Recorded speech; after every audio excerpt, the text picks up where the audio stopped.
again. It's lovely to have you. As we were chatting before we started now, I liked some of the things that you touched on, and I'm going to bring them up. And so, we're bringing back the show.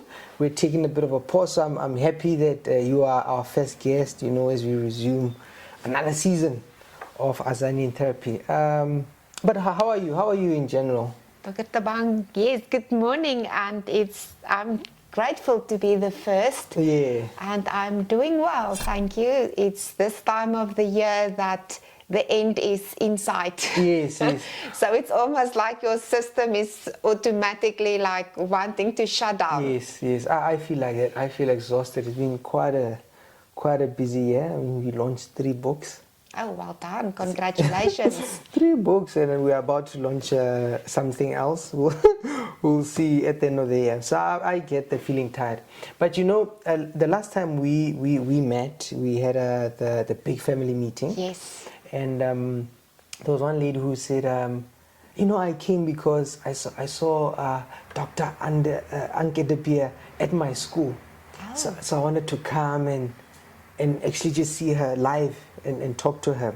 And so that's how I've come to also meet you. I mean, you were giving a talk for the children at school. So then we exchanged numbers, we met. But for people who don't know you, how is it that you've come to the work that you do? What are you actually known for? Is it this work that you do, or you are known for something else? So yes, I didn't choose this. Yeah. It chose me. I think God chose me. I know God chose me. Yeah. So for me, I was never a screen addict. We grew up similar, I believe, with being outdoor, play a lot, not lying in front of the TV for hours and hours. In fact, I was quite grown up when we got our first TV, yeah. Actual first TV. Yeah. And television was like a family activity almost. We watched news together, and we watched the story after the news together, and then we all went to bed. And I was very late, like in my 20s, when I got my first phone. And like I said, similar to you, it was just a phone without the internet, keyboard 1, 2, 3, 4, 5, 6, 7, 8, 9, star and hash. We played Snake. Yes. So it was. I had a normal development with regards to my relationship to technology, and I think for most of the millennials, maybe before that the Gen Xer, we grew up normal, balanced, and technology was introduced, and I think we can find balance. But my younger brother is 8 years younger than me. He is a Gen Z. Yeah. So for his normal development in sense of his emotional intelligence, relating to friends, learning how to communicate, learning how to handle conflict, that was a bit interrupted with games. Yes. So games came on the scene, but when you were younger, it was still connected with a LAN cable, so there wasn't Wi-Fi or Bluetooth yet. Was it the TV games, or It was an online game where they played the game on the computer. So you were on your computer and I was on mine. We played together but connected with the cable. Yes. So, and some of the games were online. So my brother, he and his friends play over weekends, and his friends also, could play the game over weekends and then go home and have a normal life. But for some reason, whatever the reason, maybe a genetic marker, maybe rejection that he felt as a child, whatever the reason, and there can be a lot, he almost loved gaming. And now we know, with regards to research, it's the dopamine in the brain, but way back then we didn't know that. So my brother eventually over time became completely addicted to games, and it had a huge influence on us us as a family. It's not only the addict's life that gets disrupted, it's actually everyone's life. So by then I've just finished my master's degree in pastoral counseling, and I thought like, this is it, I'm done, I've arrived. And then God had a bigger plan, and my dad actually came to me and he said, Anke, please just do something. And so I enrolled for a PhD in understanding digital addiction. And interestingly enough, again, 2009, there wasn't a lot of research on internet addiction, and actually the research question then, which I couldn't answer successfully, is can you get addicted to a screen? Yeah. Can you get addicted to something that's not a substance? And so, What was that your question? well, one of the questions, was can you get addicted to a screen? Is there something like a gaming addiction? What are the effects of a gaming addiction on the brain, on the psychology, on the mind? So, and all the questions, because it wasn't scientifically proven, was open-ended. It remained a theory. Then, actually, something good happened, in the sense of good for research, is that by then there was quite a huge influx almost of school shootings, especially in America. Also something that's unheard of, you know, how can a child just walk into a school and just start killing people without having empathy? But a lot of, actually all of those children died. It was either a suicide mission from the beginning, or they will be shot to death by the police. But one guy in particular, his name is Anders Breivik, he shot and killed 72 classmates 72 in 73 minutes. So literally hunted and killed one every minute with a sniper rifle and a scope and like whole tactical gear mission, you know, just planned, and what made him different is that he didn't die. They caught him, and they started, you know, just studying this guy in the sense of how can someone be without empathy? How can you literally see 72 people, friends, children, being shot and killed, and it doesn't affect you in any form or shape?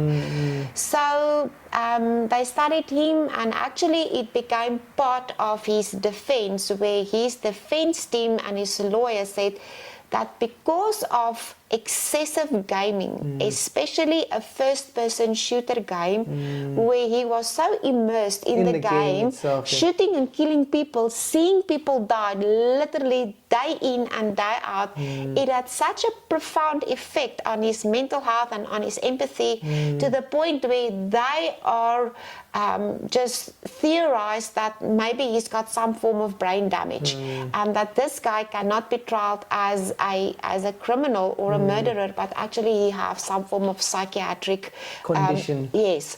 So that was the first time where almost like the world woke up and said, listen, but my child is also playing this first-person shooter game, and I see the increase in aggression. I see something is happening, like physically, literally in front of my eyes, and can the games be blamed? And that is where my research began. Yeah, really began. I think they made a movie about it. They did. Yeah. Was it in? It's not Norway, but it was in Norway. In Oslo. Yeah. In Oslo. Yes. Yeah, I remember. Yes. I think then the children were like on a camp on a camp. They were trying to hide. Very sad movie. Yeah, it's like horrible. Yeah. Oh yes, no, that makes sense. And I mean, some of the games that is it like things like Call of Duty? Yeah, Call of Duty. He played Call of Duty, which falls under the genre of a first-person shooter game. But he also played a game that is a lot of children still play it. It's called World of Warcraft. Yes.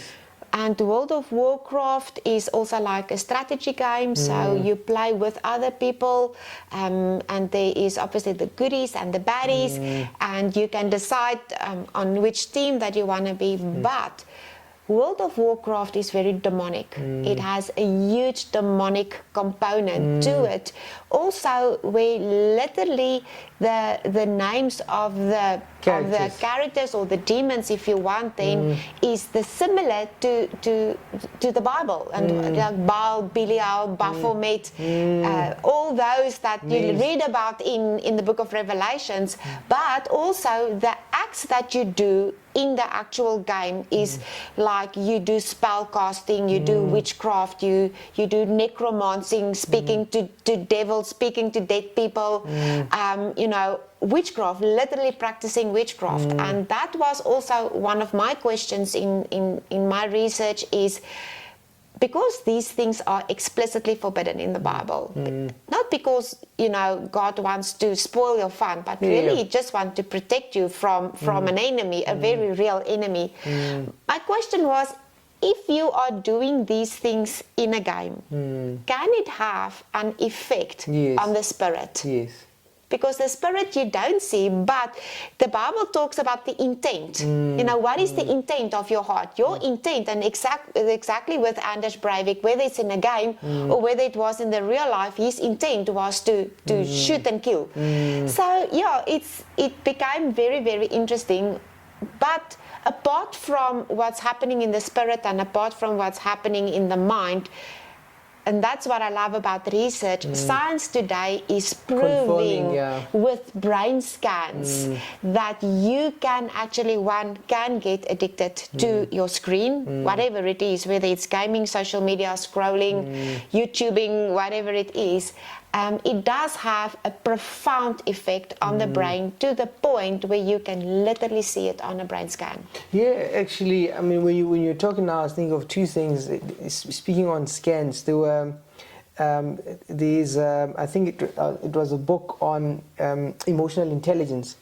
They discuss research on, they say, brain scans of people who think of a sunset, and brain scans of people who look at a sunset. Oh. And they say when they take those scans and they compare them, somebody imagining a sunset and somebody and also watching a sunset, those brain scans are similar. Oh, that's awesome. Yeah, and so when you talk about with the shooting, with the first person shooting, how somebody's immersed in that makes sense to me, that if this is what you're doing all the time, somehow it affects you in real life, which is something that's also happening with soldiers.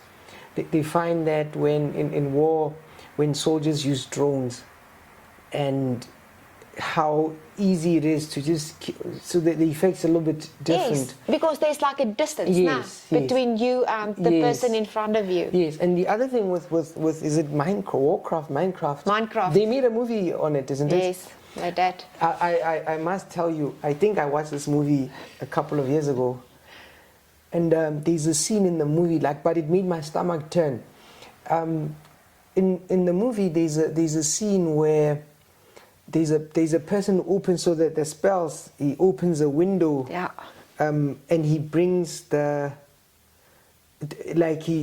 almost like he's in this world, he opens a portal to a different world. But there's a way he does it, he does it, and he sort of gains life from it. It just made my stomach turn.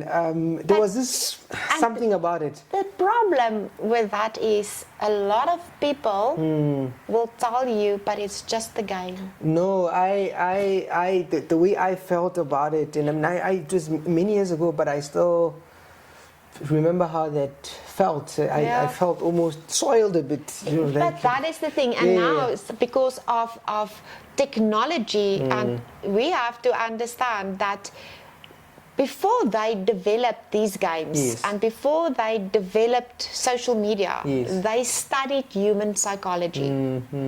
We have a creative design. And basically what they did with social media and with gaming, with pornography, is they literally used our design twisted and made these technologies so addictive that when you are on social media or playing this game, it's like your body tells you, but I like this. Yes. I love this. This feels good. This feels good, you know, and this is again because of dopamine, because of adrenaline, all these things. So it's and when I explain this component to the Gen Z. So I love the Gen Zs, you know, they are a very unique generation. But I also do believe the Gen Zs, although they've been bombarded with a lot of weird things, you know, all these transgender and you know, just been a lot of, especially during COVID, you know, or where social media was used for mass manipulation, you know, the opioid of the masses, you know, so but they are a generation that they actually don't want to be indoctrinated, they don't want to be lied to, they want the truth, they are searching for the truth. So when I speak to these teenagers, whether it is in a one-on-one session or whether it is in a school, it's like the penny drops. Yes. Like, listen, something makes sense. I've been manipulated. I've been a guinea pig in studying human mind and psychology and addiction, and now I'm addicted to the thing that you've created me to become addicted to from the beginning.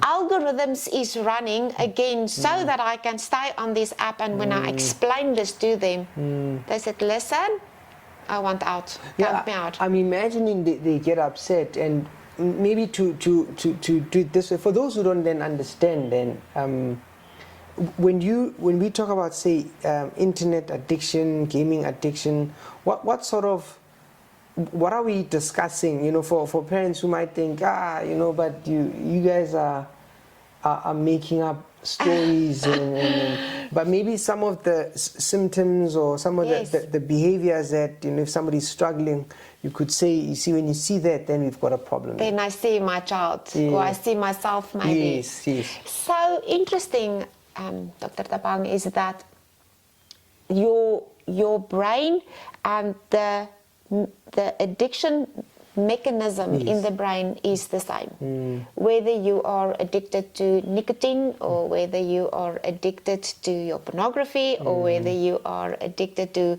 gambling or the horses, it's the same mechanism in the brain. It runs on a neurotransmitter or a chemical which is actually your happy hormone called dopamine. So doped up. Yeah, you're doped up, you know. And so dopamine again, it's this neurotransmitter or chemical that motivates you. So actually last night, to give you an example, we opened up a packet of chips, you know, and myself and my husband, I took just like a handful of chips, and I said to myself, I'm just going to eat this handful of chips. And Aldred, he's very like into fitness, so he doesn't have a problem. But at the end of the day, because of dopamine, because I like the chips, I ended up eating everything, and that is what motivated me. So when, for example, so we all have dopamine in our brain. We have a baseline of dopamine, like I say, it's your happy hormone. So on sugar, for example, your dopamine level spikes to 50% above baseline. And you can feel that as well, you know, when you get these sugar high, you see it in children as well, and then you get the low. But unfortunately, when you drop, you don't drop to baseline. You drop to below baseline. So then you have to have that cupcake or that chocolate. You have to have some more, because when you are below baseline, you are like in debt. You are like in withdrawal almost, you know. So, but sugar is, and you can see it with sugar, it's an easy example. Now on something like alcohol or nicotine, your dopamine level spikes to 150% above baseline. So you know then the battle with cigarettes, for example. So a smoker will tell you, it's not that I want to smoke, but I need to smoke, and that's when you in this deficit, in this in this low phase. So then you keep on smoking just to have the dopamine. Now cocaine, we all know cocaine. It's a highly addictive drug. Your dopamine level spiked to 225% above baseline. But on a screen, whether you are just scrolling or gaming or just reading something, so it's not about the content. It's about being on an interactive screen. Your dopamine level spikes to 300% above baseline. Yeah, that's hectic. So yes, so that is what is happening. So meaning when your child then is not on a screen, these dopamine levels will drop, and the typical symptoms that you will see is the meltdowns, the tantrums, the aggression, the irritation, and then when they are in front of the screen, you give them this pacifier or you give them this hypodermic needle. And they come down. Yeah, then the child is calm, the child is happy, you see they are sitting on the couch or they are on the device, and you see this actually a lot like in malls and everywhere. Yeah, you know, like take this. Yes, child is busy and maybe will bump over the milkshake and whatever and scream, and then you will give this drug to this settle child, down there, yeah. and then this child is happy, and that is the dopamine. Now the problem is when your brain wants homeostasis, your brain wants normality, you know, it doesn't want things to be out of balance. So when your dopamine level spikes so high, your serotonin level drop because of wanting balance. Wanting everything to be that homeostasis. Yes. So now when your serotonin level drop, and you are the expert in low serotonin level, what do you present with? Depression. Depression, your mood is low. And absolutely. So this is another symptom, and this is typically what you see in girls on social media. You see the depression, you see the no motivation, don't want to go to school anymore, you see the anxiety, the panic attacks, you might even see cutting because of just wanting to feel something again. And then obviously when serotonin levels is low, another hormone or another neurotransmitter spikes, and that is your cortisol level that spikes, just again to bring everything back in balance. So high cortisol level is where the aggression comes from. So that will be that. It's literally just because of basically an imbalance in the neurotransmitters in the brain. There's a lot more complicated than that, but to explain it very, very basic, just for you to understand why the symptoms. The good news is... Before you get to the good news. Yes. So, I mean, I think that's a helpful explanation that you give, you know, and so I've seen these documentaries where the developers go to actually places like Harvard. Yes. To actually study how dopamine works so that they can put it in their games, they can put it in their... Well, they went to Las Vegas. Or the slot machines. To study the slot machines. Yes. You know, so you talked about Minecraft. So the exact same coding that is in a slot machine was built into Minecraft. I see. So somebody keeps pushing that. But also the lights, the sound, a massive thing that they've built in, and this is the similar to social media, is obviously that action, the scrolling action, but also, and this is especially true for a game like Fortnite, is what they call a near-miss phenomenon. You know, on a slot machine, that next time I'm going to win. Next time it's going to be the 777, you know. And they also designed the slot machines like that so that you can have that feeling of next time. And Fortnite especially have built that into the game, the near-miss phenomenon. Wow. And where I wanted to go, you made the point about the girls, right? And how come, because it seems that this, I don't know if you've observed it either in your practice or in the schools, where the girls, like with the cutting, because I've seen that, you know, in the hospital, that it seems there's something about self-esteem and cutting. The boys, I suppose, maybe aggression is expressed differently, but with the girls, there's something about their self-esteem and the cutting. Any thoughts on that? So cutting is quite on the increase. It's really something that I've seen when they started studying the influx of social media on children's mental health, where it's like just spiked since about 2010. And why 2010? So in 2010, the front-facing camera came out with the iPhone 4, and with that, all the edits, the filters, the retweet button, the share button, and like you say, because girls are more social, they are more on social media, boys are more on gaming. So this alternative reality that girls are trying to present to this world, that this almost like perfect, especially with the filters and the edits, but why, like you said, why this drivenness to be perfect is because that is what I've seen online. When you scroll, take Instagram for example, you know, everyone's life is perfect. Everyone is skinny. Everyone has got perfect hair, perfect skin, perfect life, perfect holidays, you know, fancy bags. So when you are immersed, and the average teenager is online roughly about 9 hours a day, according to research. So if this is your picture of everyone else out there is living this perfect life, what about me?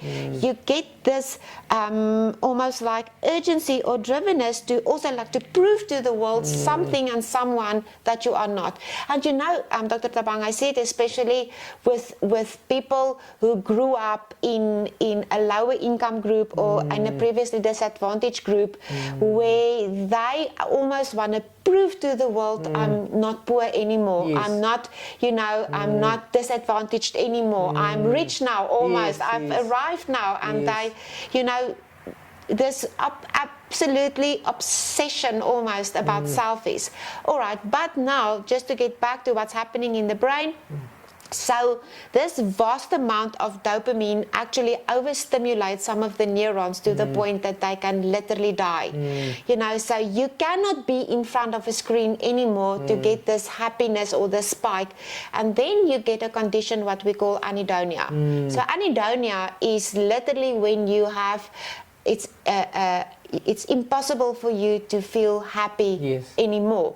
So you see this presents in children where they used to love sport, for example, and they refuse to play sport, or they disengage from that completely. School, friends, family life, and you call that anhedonia. So you get it in gamers as well, but in girls, so what they do, because they feel so numb and because it's such an emptiness, they will cut.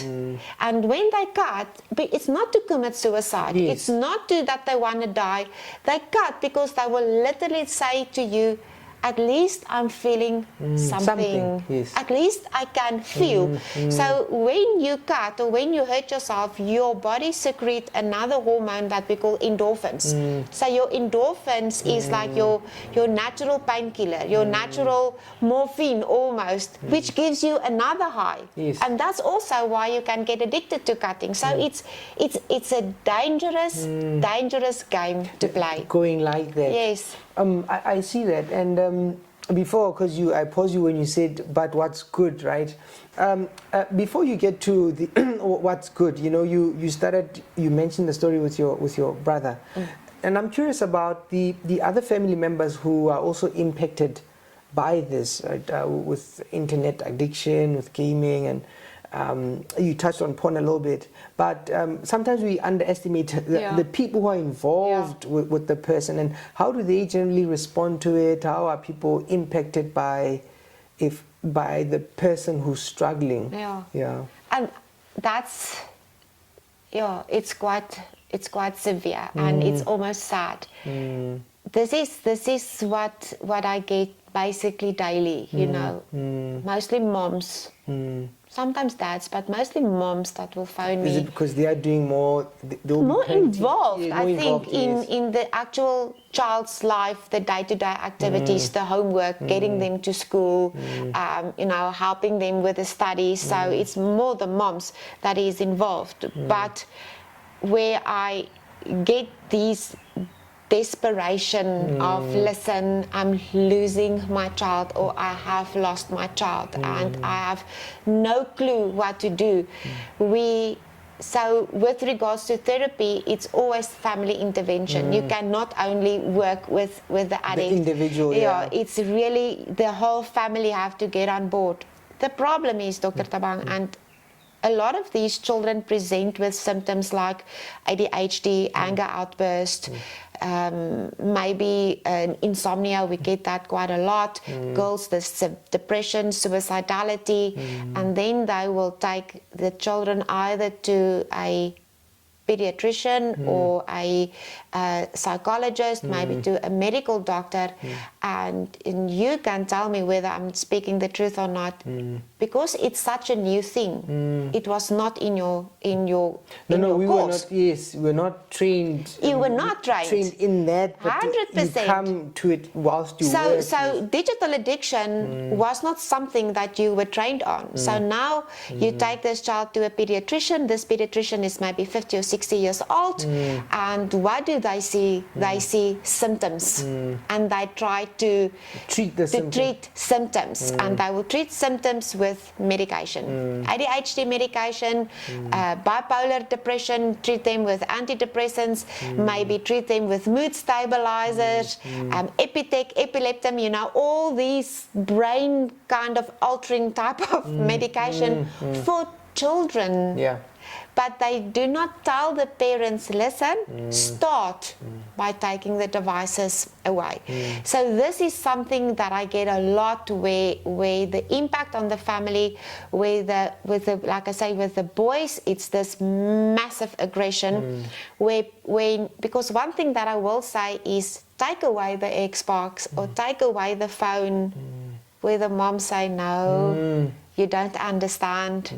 I am literally too scared to do that because this child will physically attack me, or this child have attacked the father in the past. So the aggression with the children, the younger children, the tantrums, the meltdowns, and it's not like a single 10-minute meltdown. It's like hours and hours of meltdown.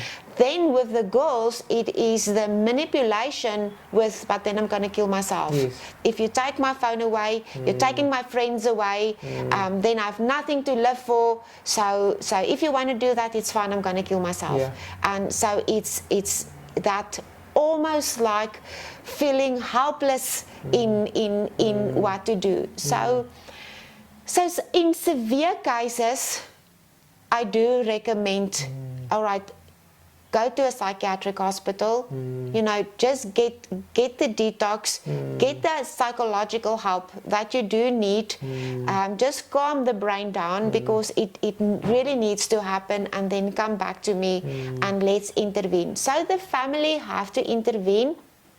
You as a parent, you have to understand you were the ones who were giving the devices to begin with.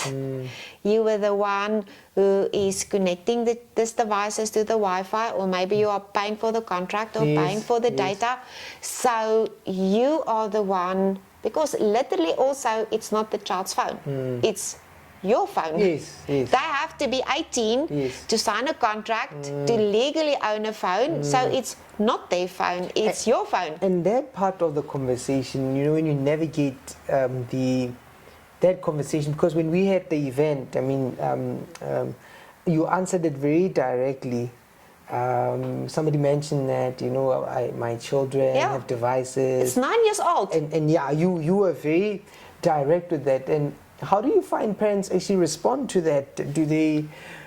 Are they taken aback, or are they? Because you tell them, hey, do something with this device. Yeah, I think it's part of my personality, maybe because of the damage that I've seen. I feel very, very strongly about it. Is that who's the parent? Yeah. Really, like who's the parent and who is the child? Yeah. I had a similar question a while ago. A dad who stood up and said, listen, my boy is 4 years old and my boy is completely addicted to his phone. And I'm like, excuse me, why asking me this question? So yes, there is unfortunately no midway. There's no compromise. There is, you have to take the device away, because you will lose your child emotionally, spiritually, physically, mentally.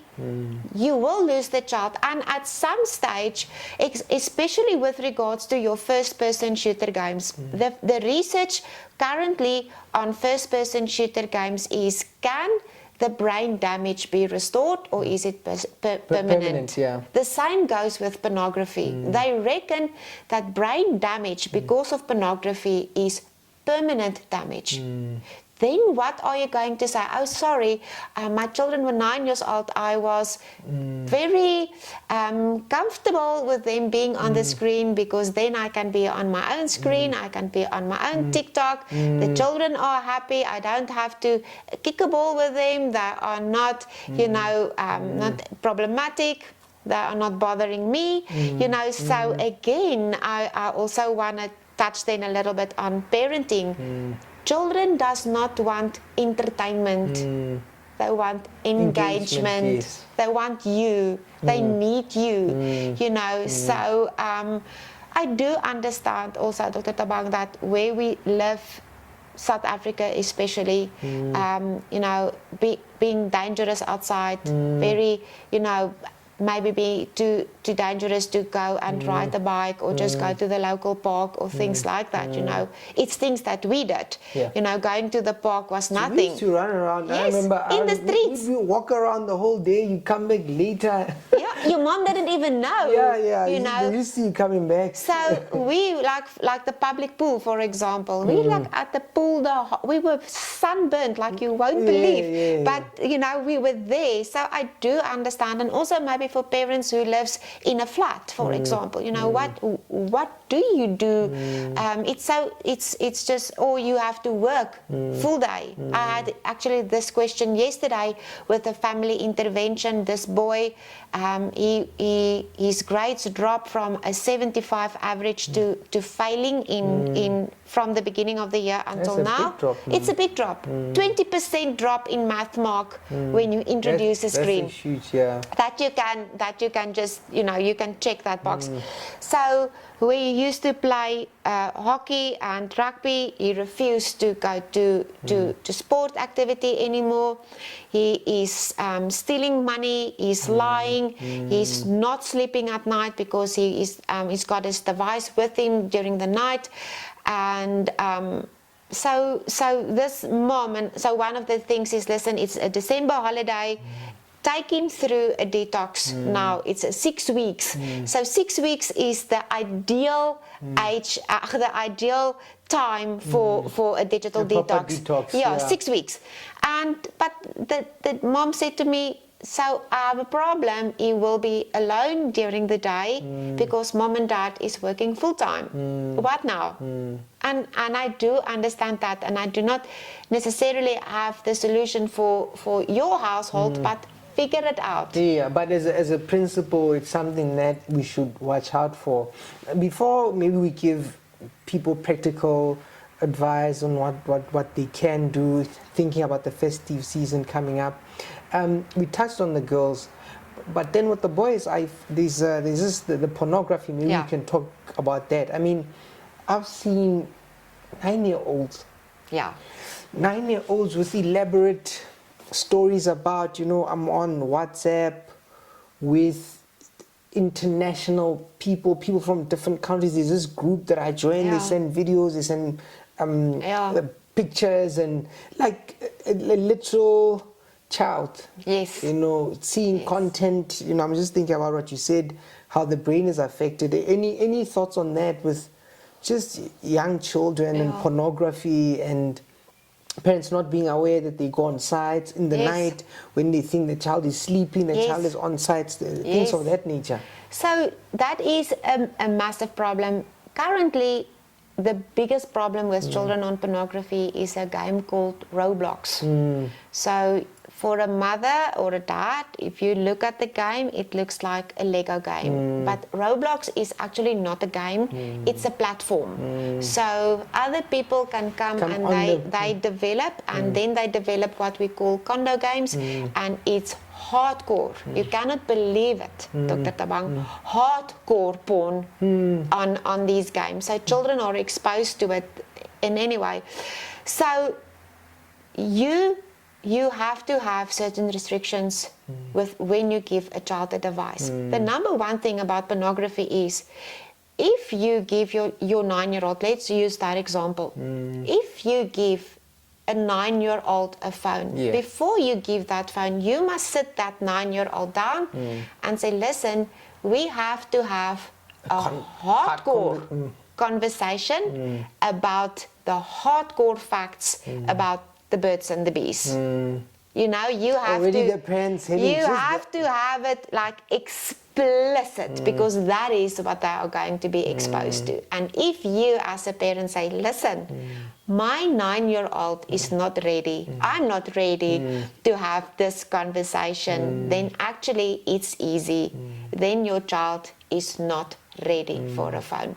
So when you are ready to have a hardcore explicit talk about what they are going to be exposed to, then you can give your child a phone. The matter of the fact is, like you said, it's not if they're going to get exposed, it's when they're going to get exposed. The average age of exposure to pornography is 9 years old, but what I've seen an addicted child to pornography was 5.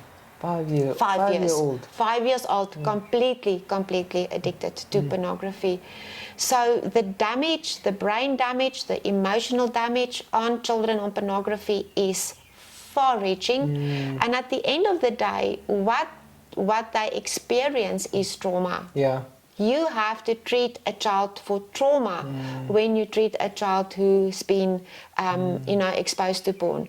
So yes, the WhatsApp groups, the YouTube Kids, it's absolutely everywhere. Yesterday, the conversation I had yesterday also, this boy exposed to pornography, and he was on YouTube watching other people playing Minecraft. So that is also gaming. It's just watching in a different format. It's just a passive gaming. So there was this questionnaire almost asking about Minecraft. You know, so you have to choose ABC, and he chose B or something, and then up pops a picture, and from there the exposure was 1, 2, 3, 4 addicted to games, to pornography.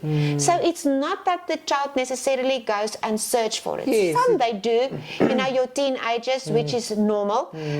But mostly I've seen it was a complete accident, and then it can be a complete new podcast or a conversation on the whole concept of pornography, Dr. Thabang, but it's almost like pandemic levels. And then another thing that comes from that is the grooming. You know, sending nudes, sending these self-generated material, and then they started the blackmail, the sextortion, maybe even getting trafficked.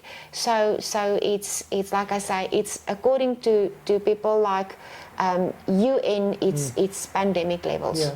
They actually caught a guy here in Midrand with lots and lots, thousands and thousands of videos, and there was a ring.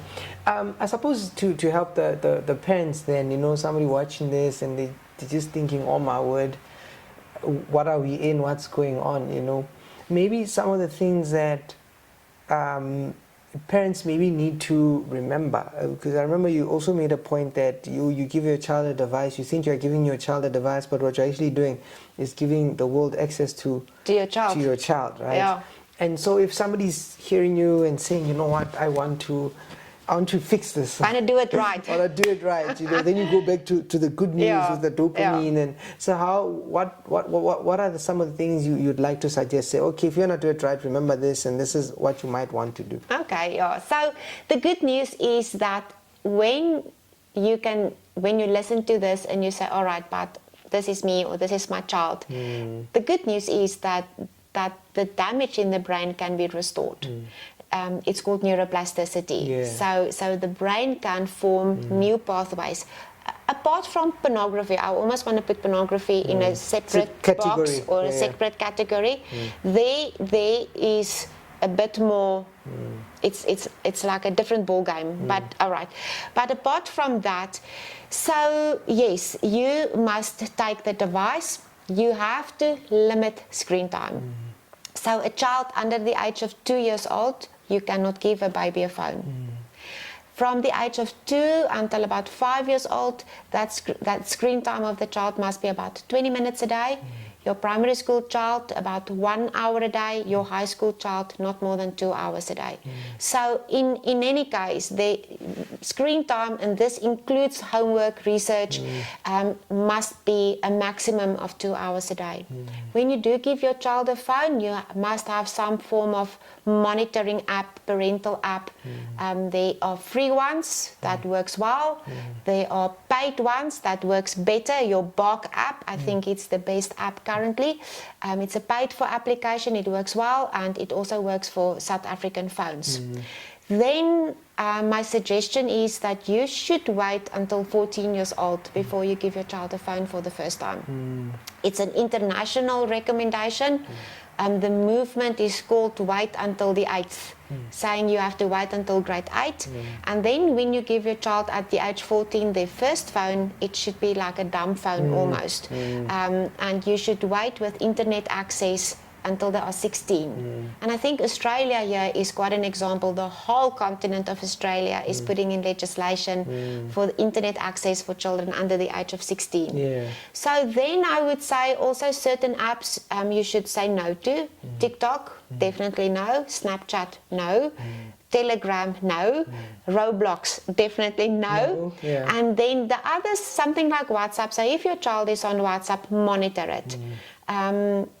I would recommend that you take the phone at night, about an hour and a half before bedtime. Take all the devices away. Lock them away if you have to, because they get sneaky at night. Switch off the Wi-Fi. Yeah, switch off the Wi-Fi. And then that hour and a half before bedtime, let their brain just relax, calm down, read a book, build your blocks, do something as a family.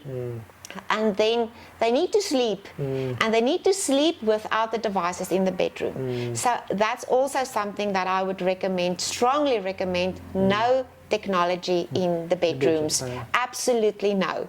So basic things, and then obviously, if you are a parent and you are addicted to your device, then maybe have some introspection. Maybe you are the one who wants your children on the device, because then you can be on yours. So just get back to basics. Eat dinner together as a family. Do activities together as a family. And on a Saturday or a Sunday, go out, go hiking, just get the children back into nature. Feel the sun on your skin again. They must play sport. Sport is a very, very good replacement, because it's something that I get a lot. So, okay, if I take the phone away, then what then? So yes, you must replace. And that replacement, physical activity, sport, it releases the dopamine again, it spikes the serotonin level, it's natural. So yes, sleep is quite a problem. If you feel like your child is suffering from insomnia, my recommendation is get something natural until you just restore that natural sleep cycle, because sometimes the brain is so hyperstimulated that it cannot sleep. So we have to get just back to things was before COVID, actually. No, wonderful. I think those are wonderful insights. Maybe second last question would be, I did work with the people who grade movies. I was doing a debriefing session some time back, right? So because part of the legislation says people who do work like that, they watch the movies, they have to watch all the movies, and give them a rating. Is this a PG? Is this a family? Is this a... So they said something very interesting, and they said since doing that job, some of them, they will never let their children watch anything without them watching it first.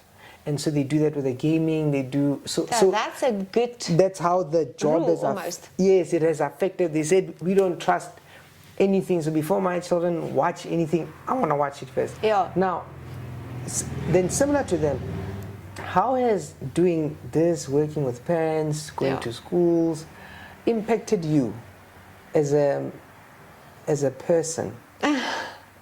And the things you've seen, the things you've learned, the things you've read, how has that affected you or shaped your life? So I think for me, maybe I sometimes come over quite strong. It's something that my husband says a lot, is that you see? In Afrikaans he says jy's kwaai. I say ek's kwaai. Not everybody understands kwaai. So because I've seen the damage, I've seen I think the things that have affected me most profoundly is working with parents whose children have committed suicide because of bullying and online bullying, and it's the finality of a child dying, and it was senseless. So I get angry in the sense of, where's the parents? Where were you? You should have been involved in your child's life. So for me, I think whether it's good or bad, I do not have a lot of gray areas, so a thing is right and a thing is wrong. I think my own children have to pay the price a lot. I've got the nickname of I'm Godzilla, so I'm the Godzilla of screen time. My cousins, their children, if they see me coming, they just know. She's going to say something. They have to hide, hide the devices and switch off the TV. So I do think maybe, like I say, because I've seen the extreme, happen, yes, and because, Dr. Thabang, it's preventable. I think that's why it shouldn't have happened, So yes, I'm very fortunate that although Aldred is a physiotherapist, he knows almost like how to debrief me, So when I get home after the day, we will make coffee, we will sit on the porch, and it just allows me to talk. But again, I do think it's a gift, because a lot of people will ask me, how do you do it? How do you do it and not get affected? And because God called me to do this, He also equipped me, and He also blessed me, and He does protect me, so that I do not, take it to heart. I try to like keep my distance. But yes, I am very driven to help South Africa and our children on screens. I'm very driven with regards to legislation, with awareness. If I can scream it from the rooftops, I will. So yes, hopefully you're gonna hear me, and you're gonna hear me, and you're gonna hear me, and I'm not gonna change my tune. Wonderful. I suppose to end with, you wrote this book, and there's something you said at the beginning of the book. You describe, for example, you say that, so that the devil wants your spirit, but he can't exactly, your soul, I think, but he can't exactly just go for your soul. He has to get you physically, then he'll get you emotionally, then he'll get you spiritually. Yes. And so maybe to talk about that, and to tell people where they can get this wonderful book, The Digital Dilemma, that you wrote with your husband, which I'm going to enjoy also having a conversation with. So maybe we can close with that. Just a thought on that, and where can people find you and find the book? Thank you. So yes, this restoring wholeness in spirit, soul and body is really what it is about, because again, for a substance like nicotine, you are only abusing your physical body, but with screen you are abusing your physical body, your soul and your spirit. So that's why the addiction and almost like the prison that you are in is so difficult to get out of, because you have to get freedom in your mind, your soul, your body, your brain, your nervous system, and that is why I think people struggle so much. And God has just revealed it and explain why this addiction is so different, because it is our design that's been attacked. Pornography, we are designed for intimacy, and that is what's been attacked. So the deliverance from that is difficult. It really is difficult. So yes, the book is available with me personally. They can contact me, and I will deliver if you do not stay in the Pretoria area, Postnet or Pudo or whatever. But also the book is also available on Takealot. Yes. Yes. And how do people get a hold of you? So they can email me. I'm going to give you my email address. So we'll put it on the screen. Yes. So it's Anke100 Atlantic.net. Please email me. They are more than welcome. And also, if they just have questions or just some advice, please email me. And then from there I will give out my cell phone number. If then we can connect, set up a meeting, maybe set up a counseling session, or maybe book me to come and speak at your school. It's such a privilege for me. Thank you very much. I mean, I think we could have a whole day, whole morning. I think we should do like a series, an event or something like that. Yeah. But otherwise, thank you very much. This was quite insightful, and I think those who are going to watch will learn a lot. Thank you, sir, and thank you to the listeners, and thank you for this opportunity. Beautiful.